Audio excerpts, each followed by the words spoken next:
Conway Twitty is remembered as a towering figure in country music, a voice that could soothe heartbreak and ignite longing with a single note.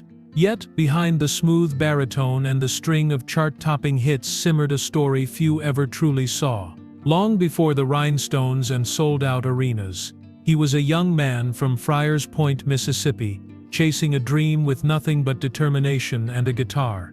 The world saw a star adored by millions, but few understood the restless ambition that drove him, the risks he embraced when shifting from rock and roll to country, or the private doubts that followed him from town to town. Friends and fellow musicians spoke of a man who could charm a room with a smile, while carrying the weight of personal sacrifice, relationships strained by fame, and the ceaseless demand for songs that would shape his legacy. This is the story of a life lived in melody and tension, of triumph shadowed by struggle, and of a humanity often missed beneath the spotlight. Conway Twitty's journey is not only one of music, but of truth revealed, how a boy from Mississippi became a legend, and the complexities that shaped the man behind the voice millions loved yet never fully knew. Before he became Conway Twitty, Harold Lloyd Jenkins grew up in the quiet town of Friars Point, Mississippi, in 1933. The Mississippi Delta, with its winding rivers and long stretches of cotton fields, formed the backdrop of a boy whose ambitions were larger than the landscape that surrounded him. Music was not just a pastime, it was a lifeline. From the earliest days he was drawn to the guitar, to the rhythms that could carry emotion beyond words, and to the songs that whispered of places far beyond his small hometown. By his teenage years, the pull of performance had become irresistible. He played in local bands, honing not just his skills but the raw confidence that would later define him.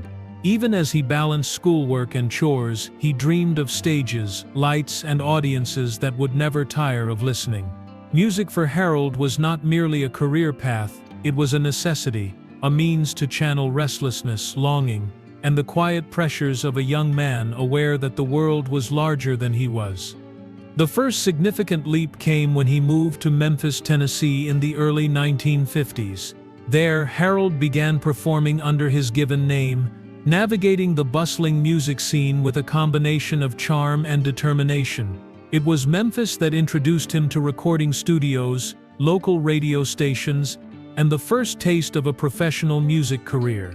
The city's smoky clubs and neon-lit stages became his classroom, and he absorbed every lesson with a hunger that only grew stronger.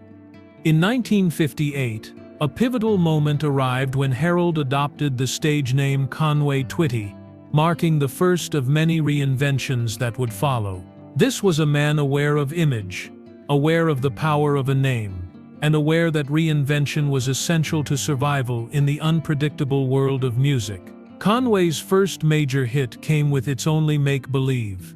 In 1958, a song that surged to #1 on the pop charts, unexpectedly bridging the gap between rock and roll and the emotive storytelling that would later define his country career. The single was not just a commercial success, it was a validation, a proof that his instincts, his hours of practice, and his relentless ambition had been leading to this moment.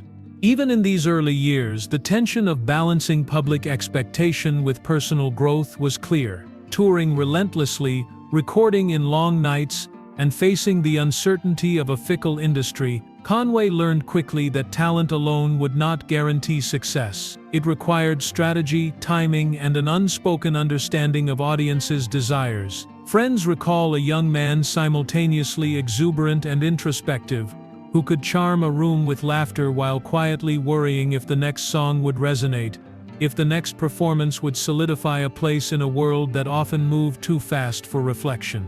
By the end of the decade, Conway Twitty had laid the foundation for a life that would be defined not only by #1 hits and Grammy nods, but by a relentless pursuit of artistic truth. From Friars Point to Memphis, from a boy with a guitar to a man whose voice would echo across stages for decades, the early years were both exhilarating and exacting, a prelude to the fame and the struggles that lay ahead. It was here, in these formative years, that Conway Twitty's story began.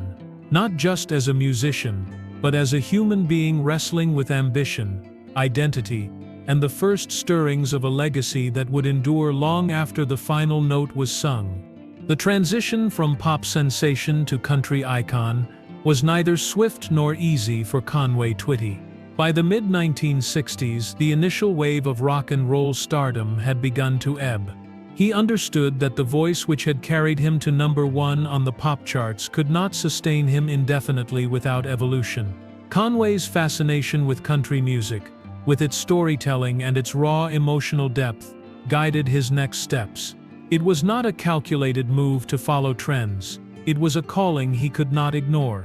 In 1968, Conway released his first country album, signaling a reinvention that would define the rest of his career.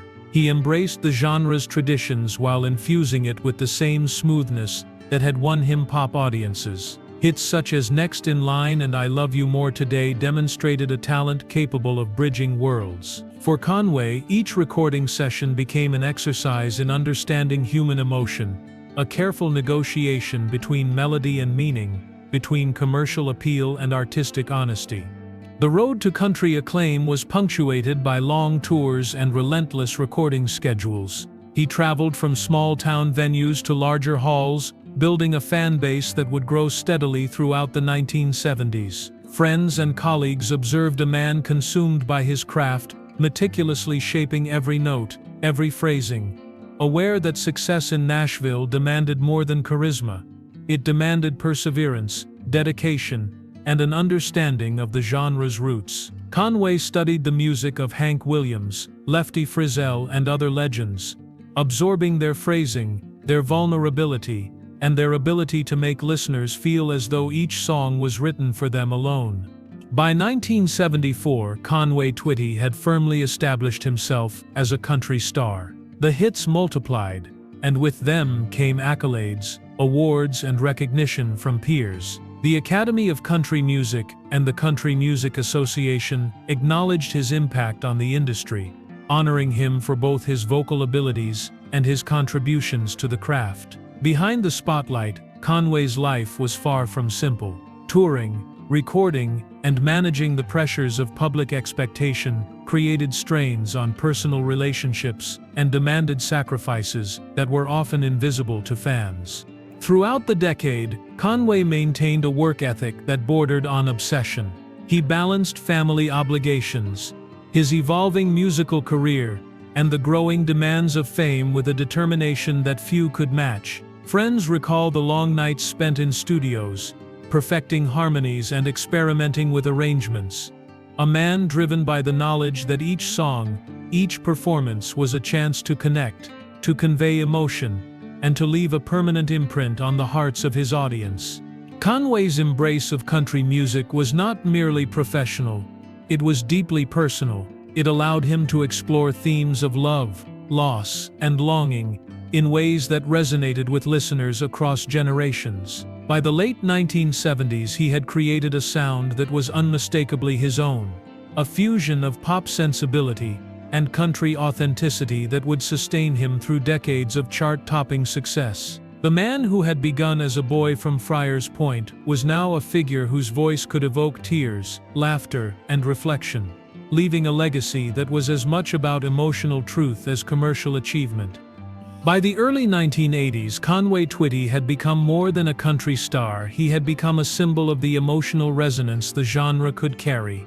His voice, smooth yet commanding, filled stadiums and radio waves alike. Yet behind the success, a man remained intensely private, wrestling with the realities of life on the road and the sacrifices demanded by fame. Touring for months at a time, recording dozens of songs each year, and maintaining a presence on television specials, Conway's days were regimented, his nights often spent in reflection, a quiet struggle hidden from the public gaze. His artistry was inseparable from his discipline.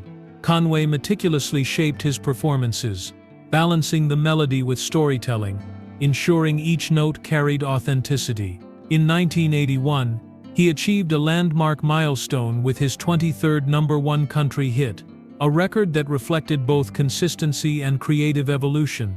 Friends recalled him in the studio, intensely focused, rehearsing harmonies late into the night, examining the nuances of each lyric and chord, a man striving not for applause, but for the perfection of emotional truth. Despite the accolades, Conway's life was marked by moments of tension and fatigue. The demands of touring meant prolonged absences from family, and the constant pressure to produce hits created periods of emotional exhaustion. Yet he used these pressures to deepen his music, transforming personal strain into performances that resonated with audiences far beyond the superficial charm of showmanship. Songs of heartbreak, love lost, and longing reflected not just the universal experiences of his listeners, but his own intimate understanding of vulnerability. During this period, Conway also cultivated collaborations that would define his career. Duets with Loretta Lynn, starting in the early 1970s and continuing into the decade, showcased a synergy born from mutual respect and professional alignment.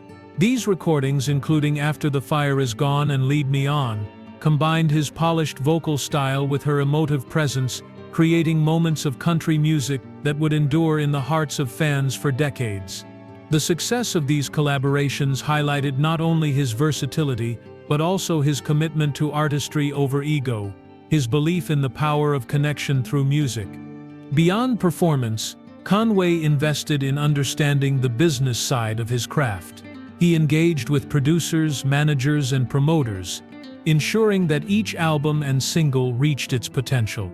He balanced creativity with strategy, a rare combination that allowed him to navigate a competitive industry while remaining true to his artistic instincts.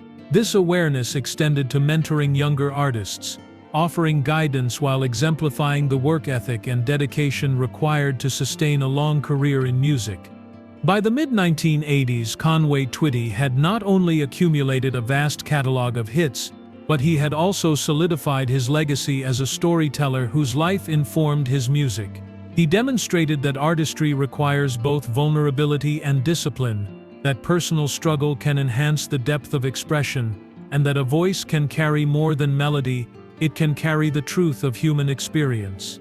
Conway's ability to transform exhaustion, challenge, and the relentless demands of fame into songs that touched millions stands as a testament to a life committed fully to craft, connection, and the enduring power of country music. By the late 1980s, Conway Twitty's career had become a testament to endurance, artistry, and the quiet sacrifices required to maintain both. Decades on stage and in studios had shaped a man whose presence seemed effortless, yet every performance was underpinned by a lifetime of discipline, refinement, and personal insight. He had become a figure both revered and familiar, someone whose voice could evoke joy, sorrow, longing, and triumph with a precision few could match. Conway's personal life, often shielded from public scrutiny, was deeply intertwined with his professional journey. He navigated relationships, family responsibilities, and the pressures of fame while continuously producing music that resonated on a human level. His ability to translate complex emotion into song was enhanced by these lived experiences, the losses endured, the challenges faced, and the moments of fleeting solitude that allowed reflection. The music was never just performance, it was confession, meditation, and connection rolled into each lyric and melody. During this period, his work with duet partners remained a defining feature. Collaborations with Loretta Lynn, Barbara Mandrell, and other leading figures of country music highlighted his adaptability and reverence for the craft. Songs such as Louisiana Woman, Mississippi Man, and As Soon as I Hang Up the Phone were more than commercial successes. They were demonstrations of his ability to convey intimacy and narrative through voice alone. Each note, each phrasing reflected a meticulous attention to emotional detail, a mastery honed over years of studio hours and tour schedules. Away from the spotlight, Conway invested in mentoring and shaping the industry itself. He shared insights with emerging artists, emphasizing the importance of authenticity and connection to the audience. Behind the scenes, he collaborated with producers and songwriters, ensuring that each record not only met commercial expectations but also honored the emotional integrity of the material. His legacy was built not only on chart-topping hits but also on the enduring respect he commanded among peers, colleagues, and the next generation of country musicians. By the early 1990s, Conway had solidified a catalog of music unmatched in breadth and emotional resonance. Hits like Tight Fittin' Jeans and Crazy in Love demonstrated his ability to evolve while remaining true to the qualities that defined him: sincerity, precision, and a deep understanding of human emotion. Fans saw a performer who could entertain, yet the intimacy of his recordings revealed a man attuned to vulnerability, capable of turning personal experience into universal expression.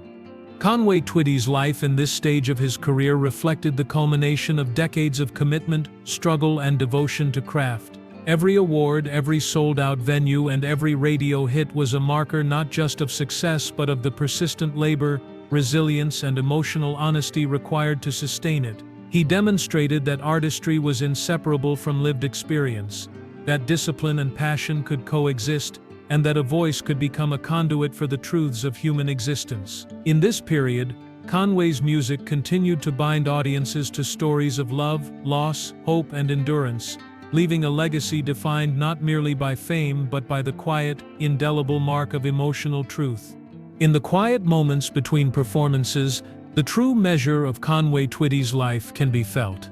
He was a man whose voice carried the weight of longing, joy, and heartbreak, yet behind every note lay decades of dedication, sacrifice, and self-reflection. Audiences heard the melody, but those who watched him closely glimpsed the discipline, the focus, and the subtle humanity that transformed a song into a story. Conway's collaborations, his mentorship, and his relentless commitment to emotional authenticity left a mark not easily measured by charts or awards. They endured in the lives of artists he guided, in the hearts of listeners who connected with his vulnerability, and in the quiet spaces of country music where honesty meets melody. His struggles, triumphs, and the lessons learned on long tours and late-night studio sessions became the invisible threads binding him to generations of admirers. Ultimately, Conway Twitty's legacy is not simply a catalog of hits or a lifetime of accolades. It is the proof that artistry requires courage, resilience, and the willingness to carry one's truth through every note. In the end, what remains is a voice that transcends time, a heart that spoke openly through song, and a life that reminds us that emotional truth is the greatest melody of all. For more emotional stories, check out this video.